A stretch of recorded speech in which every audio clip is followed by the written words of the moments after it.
¿Qué tal, Bruno? ¿Cómo estás en este tema de mexicanidad? ¿Cómo te sientes? Pues creo que desde mi lado musical, desde mi lado compositor, creo que la mexicanidad tiene incluida la música. Somos un pueblo que canta. Le canta a la risa, le canta al dolor. Somos un pueblo que le canta a la vida, ¿no? Entonces, sin falsas poses, creo definitivamente que nuestra mexicanidad está vinculadísima a la música, ¿no? Ciertamente, como mencionas, es parte de nuestra identidad cultural como nación, ¿no? En nuestras múltiples formas y en la múltiple pues adaptación que puede tener las distintas músicas o melodías locales, ¿no? Creo que va muy arraigada, podríamos mencionar, hacia la tradición, ¿no? Hacia las memorias y saberes locales. Pero bueno, antes de irnos como en materia, ya en este contexto, please, cuéntanos un poquito de ti, qué has hecho, cuéntanos tu nombre, todo eso. Bueno, pues soy Bruno Danza, soy compositor y aparte llevo la editora musical de Cosmos, que es la compañía productora de Armando y Emilio Ávila, ¿verdad? Le dicen la capital del pop. Digo, es una empresa interesante donde se lleva a cabo la producción y yo lo que llevo ahí son los derechos de autor. Aparte, durante 5 años fui director de la Expo Compositores, hasta la pandemia, ¿no? Que es cuando decidí parar, bajarme del tren y fue muy divertido, fue muy interesante además y aprendí mucho de todos los nuevos autores durante este proceso y sigo componiendo. Todo el tiempo estoy tratando de entrar en todos los proyectos musicales que pueda. Dicen que le tiro a todos los patos y a veces les doy a todos. A veces hay que esperar. Compongo solo o en manada. Tengo canciones que hago para proyectos compuestos por mí enteramente, pero también tengo canciones compuestas hasta con 6, ¿no? Con autores. No distingo las edades, compongo con las nuevas generaciones, ¿no? Compongo música urbana, lo mismo. Hago balada contemporánea, le llaman, digamos, el adulto contemporáneo lo hago también. Hago regional mexicano sobre todo. Creo que el 80% de mi producción musical, que son más de 500 canciones grabadas por diferentes intérpretes, creo que va muy enfocada al regional mexicano.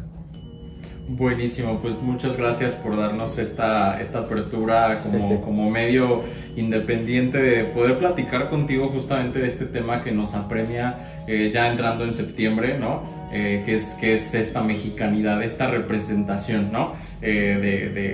Pues de nosotros, nosotras como pueblo mexicano, ¿no? Entonces, entrando ya un poquito en materia, ¿cómo podríamos definir o los ingredientes que competen a la identidad artística como mexicanos y mexicanas? Cuéntanos un poquito acerca de esta concepción que puedas tener como creador, que nos comentas, y también como productor, ¿no? Sí, y vuelvo a mencionar, partimos de ese gusto natural, no planeado, en nosotros los mexicanos, de cantar a todo, ¿verdad? Lloramos cantando, reímos cantando, vivimos cantando, ¿verdad? Y esto genera que también haya un auge creativo, haya muchísima gente haciendo música formalmente, ¿no? Fenómenos como José Alfredo Jiménez, ¿no? Como Juan Gabriel, ¿no? Que han cruzado los límites del país, entrando en diferentes territorios y llevando además pues la música mexicana a donde no existe. Creo que habla mucho de esto que te digo, de este vínculo tan interesante, ¿no? Más allá de falsas poses, más allá de todo lo que mercadológicamente podamos hablar de esto, creo que naturalmente se da. Creo que no es algo que lo tengamos ordenado con una agenda. Creo que lo traemos los mexicanos y es parte de nuestra cultura. Ya, está buenísimo y creo que justamente das en el punto álgido, ¿no? En hablar de este ingrediente clave como nuestra necesidad de expresarnos a través de la música o de la musicalidad, ¿no? Pues es que justamente si pensamos en las tradiciones prehispánicas, podemos encontrar como, además de la teatralidad, tienen esta parte musical, ¿no? De llorar, como mencionas, de reír, de expresar cualquier emoción, ¿no? En este sentido, ¿qué nos puedes compartir acerca de los diversos géneros que se han desplegado en la historia de México, ¿no? Justamente podemos encontrar que como mexicanos tendemos mucho a apropiarnos culturalmente, sin pensar en que es un concepto negativo, que mucha gente piensa que es un concepto malísimo, que tendemos a apropiarnos culturalmente de muchos géneros y trasladarlos al nuestro, ¿no? Entonces, ¿cómo esta hibridación cultural? Coméntanos un poquito. Pues es que en realidad somos un híbrido, decíamos, de los elementos de música prehispánica, pero luego llegan los españoles y se enriquece y se convierte en otra cosa. Y luego se suman elementos durante diferentes épocas de la historia, ¿no? Se crea el mariachi. El mariachi genera otras cosas también. Y se suma diferentes elementos a otras áreas de la música donde no estaba, ¿no? Hace algunos años el Latin Grammy eliminó la categoría de mariachi y la recuperaron como a los 2 años porque no había, siendo el mariachi una manifestación de la música mexicana clarísima, natural, la mezcla de todos el ensamble de todos estos elementos de multiculturales unidos para crear el sonido mexicano dejó de existir y se recuperó, pero se recuperó ahora con todas estas variantes, ¿no? Porque ahora está adaptado a cómo es ahora. Y hablo, por ejemplo, de Cristian Nodal, ¿no? Jos Favela, ¿no? Natanael Cano. Toda esta generación hace aportaciones que renuevan el género, ¿no? Y creo que esto está ayudando mucho a que volvamos a tener esta presencia, ¿no? De nuestra música mexicana en todo el mundo. Acabo de estar en los premios de la Sociedad de Autores y el 80% era regional mexicano. Banda, mariachi, mariacheño, como le llaman a la mezcla de mariachi con norteño, ¿entiendes? Creo que jamás dejaremos de ser una mezcla, porque somos mestizos en todos los sentidos, no solamente étnicos. O sea, nuestra comida, todo lo que hacemos de alguna manera tiene que ver con este mestizaje, ¿me entiendes? Que va en todos los ámbitos. Sí, justamente, y esta mezcolanza de identidades pues hace que nuestra música sea tan vasta, ¿no? Vamos a aligerar tantito el mood y cuéntanos un poquito sobre tu género musical favorito o tus géneros musicales favoritos. Cuando me dicen a mí, ¿cómo le haces para componer cumbias? ¿O te vas al pop rock? ¿O te vas a la balada? ¿O haces alternativo? ¿O hago rancheras? ¿Cómo se le hace? Y yo digo, simplemente, pues es que soy de Torreón.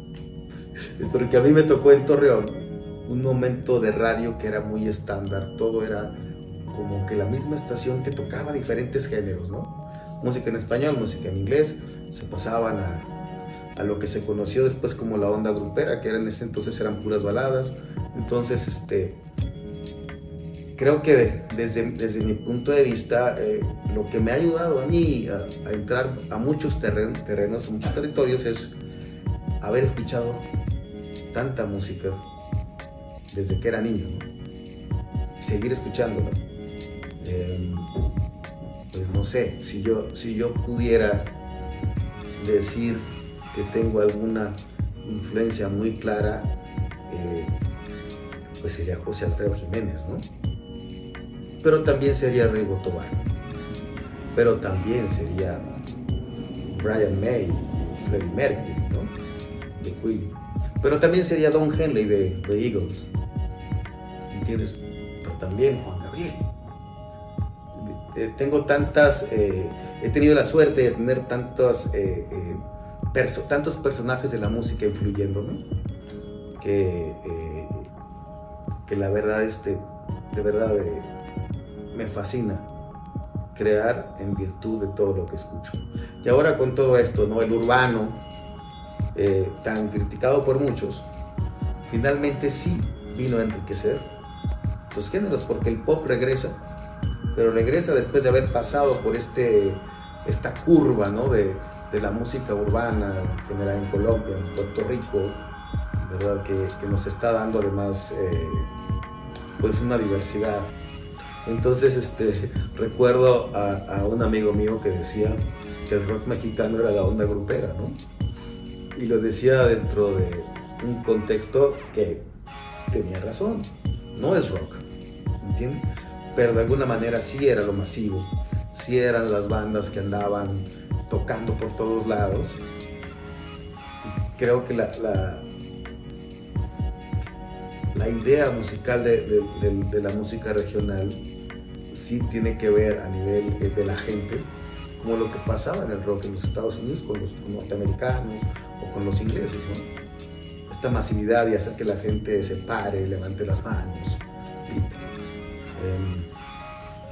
Siempre mi idea también es que cuando algún grupo, alguna canción, o cuando quieres trasladar a lo mexicano la música anglo, tienes que tropicalizarla para que la gente la pueda tomar. Porque yo he vivido durante toda mi historia musical un montón de proyectos que son idénticos al sonido, a los fraseos, al tipo de melodía que podía haber hecho una banda de hard rock o una banda metalera, ¿no? Y creo que lo que funcionaba era lo que tenía que ver con la forma de hablar, con la forma de ser de los mexicanos, ¿no? Y pienso en Caifanes, ¿no? Por ejemplo, que supieron muy bien entender y desarrollar esta parte, ¿no?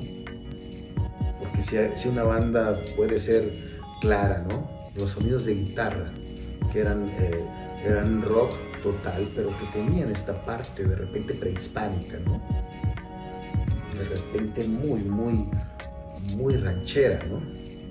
Creo que esto es la manera como puedes generar lo masivo, ¿no? Lo que hacía Maldita Vecindad, ¿no? Estas locuras que finalmente a lo mejor contradecían lo que en el mundo se entiende como rock, pero son conceptos con identidad. Maná, de alguna manera, creo que son un tipo de artistas que han funcionado masivamente porque lograron darle de su naturaleza a la música del mundo algo que tuviera identidad y los hizo simplemente salir incluso de México, no quedarse aquí. Esta parte de calidez, ¿no? De calidez musical o armónica en el fraseo, en ciertas cadencias, ciertos acordes, ¿no? Ciertos arreglos que justamente le dan identidad a un género que no nace en México, pero que se vuelve masivo, ¿no? Como el rock, ¿no? ¿Qué otro ejemplo quizá pudiese ser? Bueno, ya ha tenido sus ciertas diferencias, pero pudiese ser a cómo inició Café Tacuba, ¿no? Inicia muy latino. Y es esta parte de la definición, ya quizá yéndonos a lo más largo, la definición latina, que es esta calidez, ¿no? Que carece el europeo, que es muy sobrio, que es muy, inclusive lo podemos ver en su música de cámara, ¿no? O en su música de sinfonía, ¿no? Que es muy solemne, ¿no? Pero si quizá volteamos hacia la música ya general o inclusive volteando también a la sinfónica nacional, tiene pues estas partes más cálidas, ¿no? Que nos identifica como mexicanos, como sociedad nacional, pero aparte como latinoamericanos también, ¿no? Hay una última pregunta que nos gustaría saber. ¿Cuál es el género que más disfrutas tocar y componer? Ya nos hablaste de varios que te gusta escuchar, pero ¿cuál es el que es tu mero mole para tocar y componer? Es que de verdad los géneros me gustan de la manera o del lado como amanezco, ¿no? O sea, digo, me gusta mucho el folk y me gusta meterle cosas también, requintos al folk americano, ¿no? Me gusta mucho la música tropical, me gusta mucho la cumbia en particular, porque tuve muchas influencias. Escuchaba la Sonora Dinamita, al tropicalísimo Apache, a Rigo Tobar, cuando estaban en pleno auge y era yo un chavito, ¿no? Me gusta Muse, por ejemplo, y creo que la clave está en esto. A lo mejor Muse puede venir a México y llenar el Foro Sol, pero no sé si alguien que quisiera imitar o hacer el sonido de Muse, pasarlo a español, le va a funcionar. Yo creo que no. Yo creo que sí tenemos de alguna manera esta oportunidad de darle identidad a la música que hacemos, con todo lo que hemos tenido, todo lo que hemos mamado en toda nuestra vida musicalmente. Creo que por ahí va la onda, y en este momento el mundo escucha música mexicana. En este momento el regional mexicano es el segundo género más importante para todas las redes, ¿no? Creo que en ese sentido, pero de que me guste a mí tocar, es como amanezca. Digo, luego toco mucho cosas para componer, ¿verdad? Para ciertos proyectos, pero creo que siempre termino cayendo en una fusión de folk con elementos mexicanos. Creo que es lo que a mí me gusta muchísimo. Pero te digo, si amanezco cumbiero, pues voy a agarrar la guitarra, voy a tocar una cumbia, ¿no? Si amanezco metalero, pues empezaré a hacer acordes en menor y por ahí me iré. Algo pasará. Ahora que mencionas a Muse, estamos muy contentos y emocionados acá en la revista porque también somos fanáticos de Muse. Pero es lo que te digo, Muse es Muse. Tiene su sonido de donde son. El sonido inglés, güey, Mago de Oz. Es una increíble versión a rock, pues de la música medieval, ¿no? Y eso es maravilloso. O sea, es un ejemplo, digamos, es lo mismo, pero regionalizado a donde ellos son. Lo mismo que yo trato de explicarte de México, ¿no? Creo que lo que pasa en México con el pop, con el rock, con elementos de la música nuestra, creo que también es aplicable en diferentes lugares. Y Mago, por ejemplo, es muy interesante, ¿no? Todos los conceptos líricos y musicales tienen que ver con la música medieval, lo que han vivido, la música culturalmente propia, ¿no? De ellos. Y creo que eso ocurre mucho en Escocia, ¿entiendes? Ocurre en Japón, en Corea. Tienen su manera de hacerlo y por eso han saltado también al mundo. Creo que por ahí va, y debemos posar menos y sentir más. Por supuesto, como creadoras debemos justo irnos a eso, porque creo que lo hemos perdido un poco por la mediatización de las redes, ¿no? Sí. Por tratar de representar una imagen que quizá no sea eso, justamente. Pero, pues bueno, hemos llegado al final de nuestro programa y de nuestra cápsula. Y te agradecemos muchísimo, Bruno. Es un gusto y un honor para mí, para la revista, estar en este espacio, en esta conversación que estoy seguro que nos va a aportar y a más de unas personas les va a impactar de manera positiva, pues en esta parte de la creación artística musical. ¿Hay algo con lo que te quieras despedir? No, pues yo agradezco el espacio que me dan y pues quiero simplemente recomendarles: escuchen música mexicana y vívanla, canten, sigan cantando y pues que no pare la música.